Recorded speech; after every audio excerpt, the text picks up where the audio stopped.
in Washington is the government is open this morning. And that's about it. House Speaker Nancy Pelosi, after a full day of talks with the president and members of Congress, unable to bridge the gap between moderates and progressives in her party. So she delayed the vote on a $1.2 trillion bipartisan infrastructure bill because progressives vowed to vote it down without a firm agreement on President Biden's larger cradle-to-grave economic package. And by the way, the U.S. is staring at a possible default in about 2.5 weeks. Let's bring in CNN White House correspondent John Harwood. Good morning, John. Nice to see you on this first day of October. Let's start with a quote late last night by moderate Democrat Cindy Axne from Iowa. She said this: "When Iowans tell me they are sick of Washington games, this is what they mean: all or not all at once, or nothing is no way to govern. This bill will be invaluable, to the future of our state and create thousands of Iowa jobs over its lifespan. Its passage should not be delayed." So, John, what needs to happen today to actually get a vote to the floor? Well, look, I think, Christine, you've got to look at it in two ways. Short term, in the immediate moment, it's a mess, and they don't have the infrastructure bill. They might not pass the infrastructure bill today either. In the longer term, the White House and Democrats are getting closer to President Biden's goals. That is, yesterday, the gears really started engaging on negotiations between the White House, the House and Senate leadership, Kyrsten Sinema and Joe Manchin, the holdout senators. They thought they could, had a possibility of getting a comprehensive deal last night that would permit the passage of the infrastructure bill. They didn't, but they are closer to getting that than they were before. In terms of a vote today, the most urgent thing, if they don't get the infrastructure bill, is to temporarily extend the federal highway programs, which expire at the end of the fiscal year, and the end of the fiscal year was last night.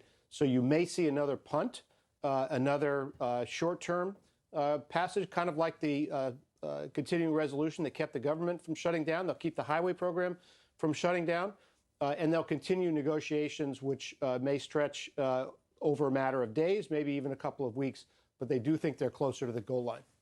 Washington loves a punt. Let's talk about Joe Manchin. All week we've been hearing from progressives, what's his top line number? We don't know where he stands. Turns out he has a top line number, and it is far short of what progressives want. It's $1.5 trillion. He's actually been pretty clear about that number since at least July. Politico scoops this yesterday, this agreement that he has with Chuck Schumer, the Senate Majority Leader. He also hinted on it pretty clearly with Dana on Save the Union. Yeah. So we've known this number, but progressives apparently didn't get the memo on it. Why not?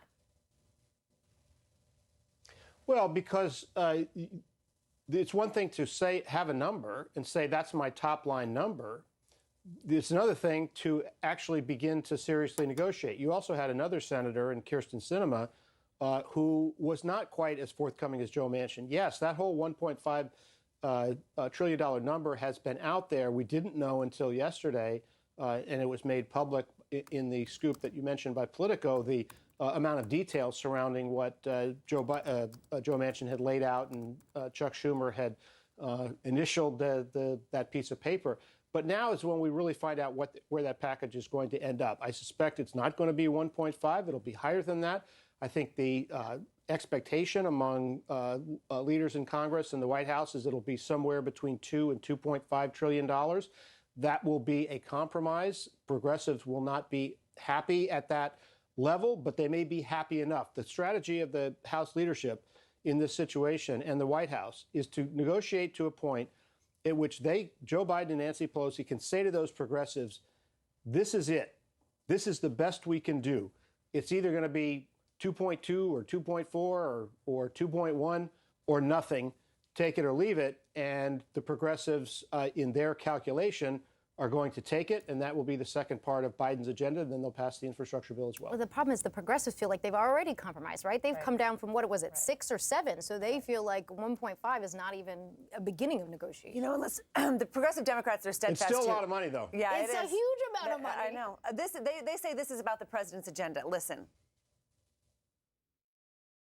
This is all part of the Build Back Better agenda, which is the president's agenda. And so we've got the president's back here. We're eager to pass both of those bills. They represent the president's agenda. This is not a progressive agenda. we are fighting for the Build Back Better agenda, which is the president's agenda. So they've been looking for leverage. If nothing gets passed, leverage then, of course, becomes blame. What does the president do to make sure his agenda isn't torpedoed here? Well, I think they're doing it. They're trying to get very serious negotiation. The White House aides were on the Hill in intensive talks. Joe Biden, of course, is engaged during the week with Sinema, Manchin, and others on the telephone.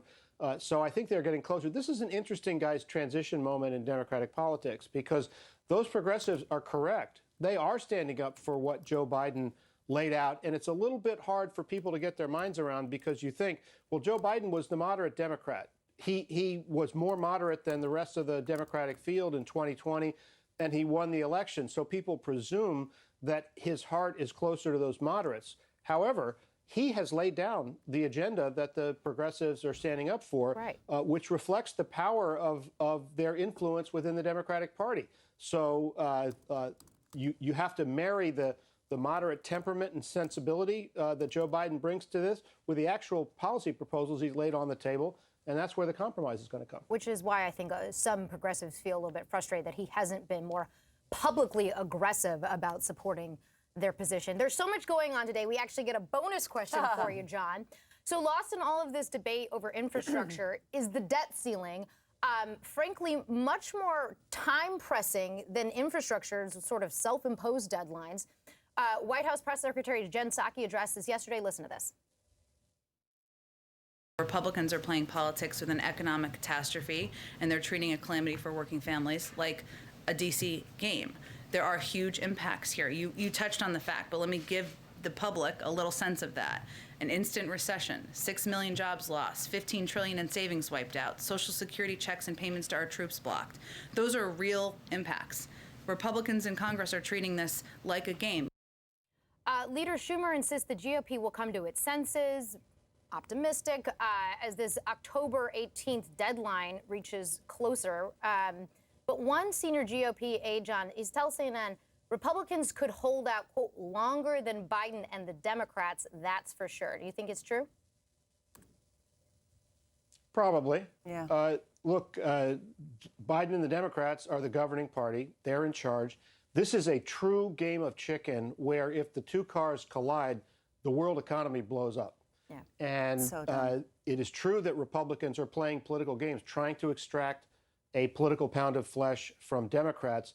But Democrats do have the power to do it as part of this reconciliation process. It's difficult. It's time consuming.